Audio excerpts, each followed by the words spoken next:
वो भी सरकार के, राष्ट्र के तरफ से इसको मदद मिल रहा है। दिनेश जी। बिल्कुल, इससे पहले कि मैं सुनील जी के पास आऊं, मैं पहले हिमांशु जी की एक टिप्पणी ले लेता हूं। हिमांशु जी, आप सुन पा रहे हैं? जी बिल्कुल। ये कैसा नया भारत है जहां पूरी दुनिया विज्ञान के जो नए नए आविष्कार हैं उसमें लगी हुई है। Artificial intelligence, chat GPT, Google और एनवायरनमेंट के अंदर, क्लाइमेट साइंसेस के अंदर वैज्ञानिक चमत्कार हो रहे हैं, नई नई चीजें खोज रहे हैं। डिस्कवरी चैनल पे देखिए, नेशनल ज्योग्राफिक पे देखिए क्या क्या चीजें हो रही है फिजिक्स केमिस्ट्री में। हम तो अज्ञानता की ओर जा रहे हैं। हमारे तो प्रधानमंत्री भी ऐसे हैं कि जो हार्वर्ड का उपहास करते हैं, जो इतने बड़े रिसर्च को सपोर्ट करते हैं। ये कौन सी राह पर आ गए सर? कहां पर आ गए हम लोग? ये नया भारत कहां पर है सर? हम तो अज्ञानता के अंधे कुएं में गिर रहे हैं सर। हिमांशु जी। जैसे अमिताभ जी ने कहा, उनकी बात से मतलब दो चीजें मैं लेके चलना चाहूंगा कि एक तो जो एक असुरक्षा होती है लोगों में, और जिस तरीके का माहौल अभी हुआ है, जिस तरीके से महंगाई की दर बढ़ी है, नौकरियां नहीं है, तो लोग कुछ ना कुछ सॉल्यूशन निकालने के लिए इस अंधश्रद्धा की तरफ चले जाते हैं। और ऐसा नहीं है कि भारत में यही है, ये सब जगह पे। अब थोड़े दिनों पहले केनिया से खबर आई थी जिसमें बहुत सारी लाशें मिली, और वो लोग एक तरीके से वहां का जो एक पेस्टर था, वो पेस्टर को फॉलो करते थे और अपना मतलब खाना नहीं खाते थे, अपना खाना पीना त्याज देते थे। और ऐसे ही बहुत सारी मतलब 300-400 डेड बॉडी मिली है केनिया से। उसके सामने हालांकि लीगल जो भी है प्रोसीजर वो हो रही। मुझे मतलब ये एक चीज जो नास खयालवी जी ने जो लिखी है, जो पाकिस्तान के एक लिरिसिस्ट है और जिनका मतलब तुम एक गोरख धंधा हो, वो जो उनकी कवाली थी वो नुसरत फतेह अली खान साहब ने जो गाई थी, वो इसमें मैं कोट करना चाहूंगा। हो भी नहीं और हर्जा हो, तुम एक गोरख धंधा हो। तो ये बाबाओं का ऐसा हो गया है पूरा का पूरा। और देखिए, मैं जिस इलाके से आ रहा हूँ सौराष्ट्र कच्छ, वहां पे आए दिन गांव में से ऐसी खबरें आती है कि लोग आज की तारीख में नरबली होती है। और ये आसाराम का पूरा मामला तो आपको पता है, 2 बच्चों की लाशें मिली थी, 2 बच्चों की नरबली दी गई थी।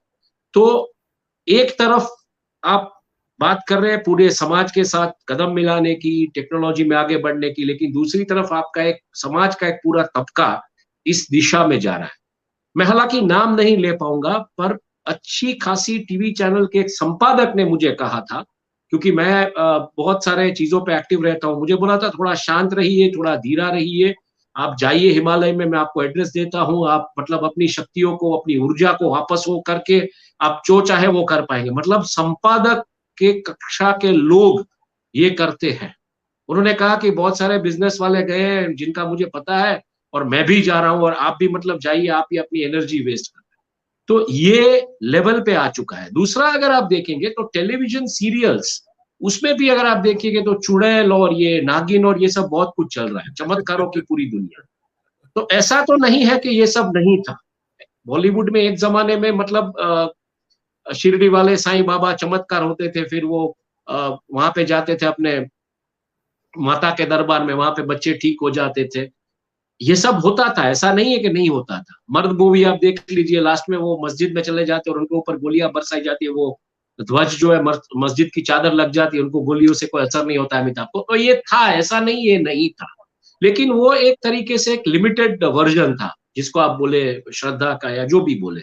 अभी जो मैं देख रहा हूँ वो चमत्कार से सब कुछ, मतलब चमत्कार से नमस्कार होते हैं, और चमत्कार से आप धन पा लेते हैं, चमत्कार से आप शक्तियां पा लेते हैं। आप मतलब ब्लैक मैजिक प्रैक्टिस करने में भी कोई प्रॉब्लम नहीं है अगर आपकी समस्या सॉल्व नहीं होती है।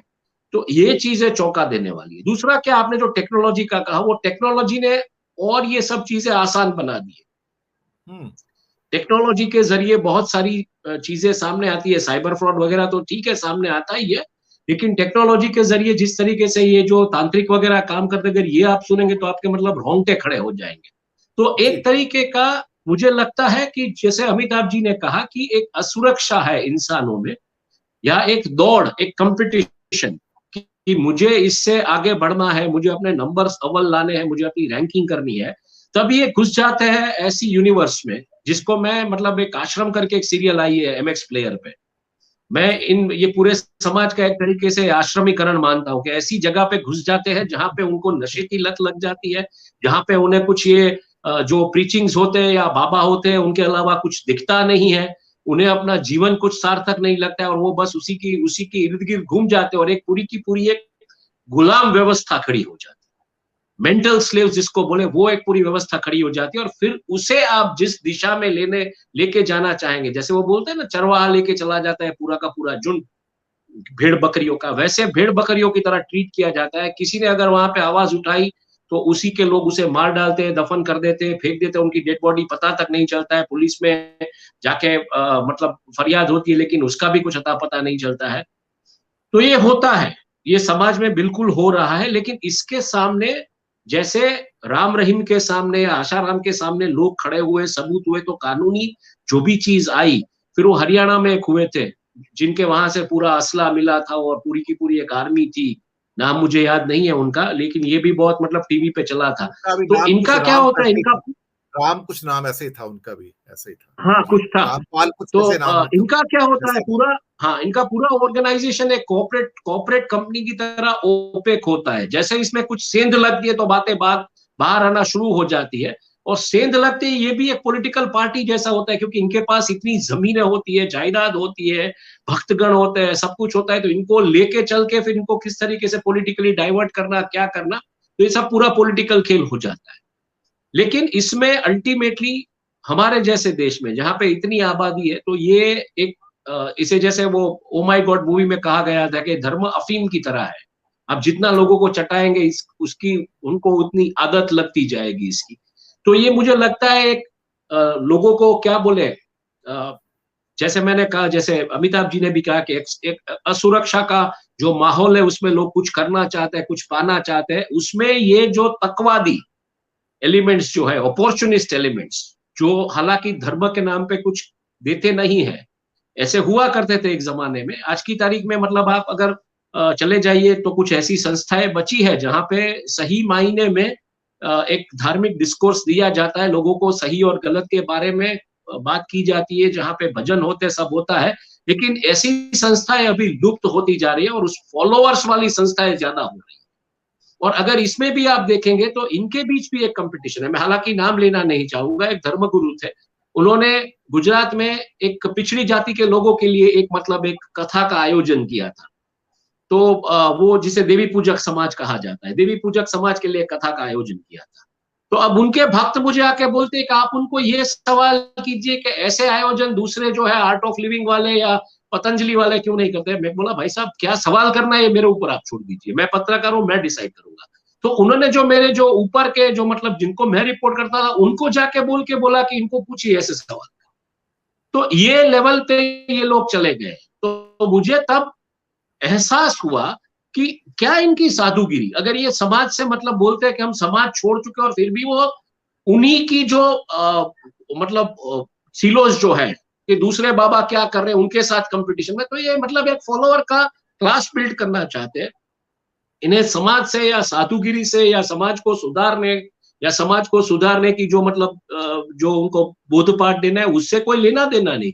अब क्रूज में कथा करते हैं, क्रूज में कथा का मीनिंग क्या है? वो बोलते हैं जल थल इन जगह पे। एक हसमुख गांधी करके एक लेखक हुआ करते थे, समकालीन में हरिभाई जो थे उसके पहले वो आके संपादक थे, उन्होंने तो मोरारी बापू को चैलेंज किया था कि आप जल थल आकाश पाताल सब जगह पे कथा करना चाहते हैं, आप खुले मतलब ये गर्मी के दिन होते हैं समर में, आप कीजिए खुले मैदान में कथा, मैं सुनूंगा। हसमुख गांधी के सामने केसेस हुए थे, उनके जो मतलब भक्तगण थे उन्होंने कच्छ में केस किए थे और सबके सामने उनको पैर छूने की वो चेष्टा की गई थी। उनकी तो तब मतलब ऐसी हालात में उनकी तबीयत पहुंच गई थी, उनकी तबीयत भी बराबर नहीं होती थी। तो रिटायर होने के बाद भी उनके सामने केसेस थे। तो ऐसा नहीं है कि ये सब नहीं है, ये समाज में बहुत सारे उनसे है। और आजकल तो हम क्या सुनते हैं, आजकल हम ये सुनते हैं कि एप्पल वाले भी यहाँ आए थे, मार्क जकरबर्ग भी यहाँ आए थे, वो एक आश्रम पे गए थे, वहां से बाबा ने एक मतलब सेब खा के उन्हें दे दिया और एप्पल का लोगो ले लिया और कंपनी सक्सेसफुल हो गई। तो ये प्रीचिंग्स चलती है सब जगह। धर्म की तरह होना चाहिए, बहुत क्लियर मानता हूं, it is not a life, it is a part of life. और धर्म क्यों होता है कि आप मतलब एक सोलेस, जिस तरीके से आप भगवान के साथ या उसके सामने जाके खड़े रहे, आप अंदर से अपना एक क्लेंजिंग कीजिए, सोचिए आप क्या कर सकते क्या नहीं, वो एक आपका एक रिबूट सिस्टम जैसा है। लेकिन उसको इन लोगों ने पूरा का पूरा एक कमर्शियल एस्टैब्लिशमेंट बना दिया है, जो कि खरबों और ट्रिलियन डॉलर का बिजनेस एम्पायर बन चुका है।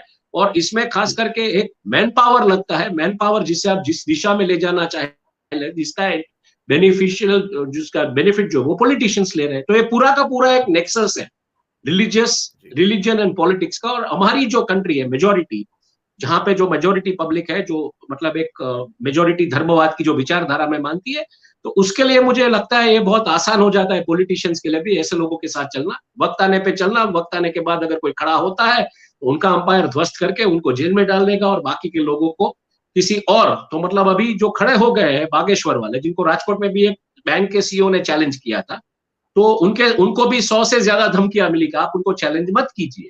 तो ये होता है, और इसमें मतलब कोई विवेक बुद्धि नहीं होती है, ये बिल्कुल सही बात है। और एक तरीके से